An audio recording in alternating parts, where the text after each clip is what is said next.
arkadaşlar, kanalıma hoş geldiniz. Ben Zeynep Şarman Toktaş. Muhtemelen daha önce duymadığınız Zeynep'in Küresi kanalının bir parçasıyım.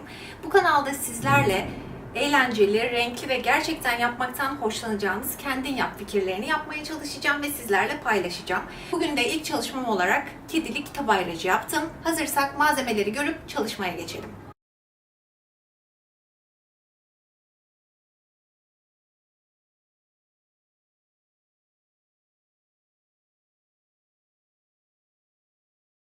Evet, malzemeleri de gördükten sonra kitap ayracımızın yapımına geçebiliriz.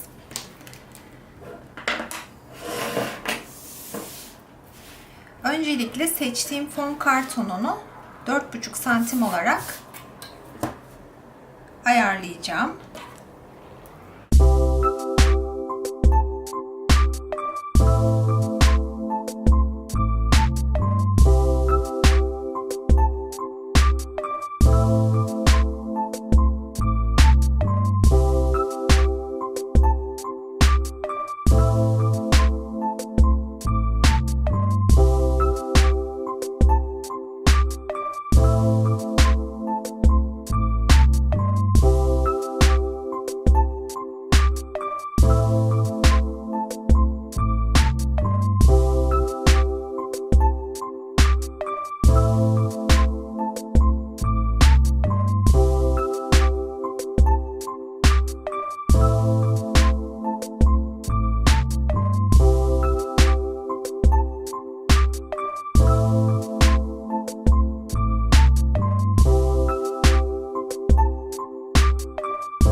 Evet arkadaşlar, umarım videomu beğenmişsinizdir. Beğendiyseniz kanalıma abone olmayı unutmayın. Bir sonraki projemizde görüşmek üzere. Hoşça kalın.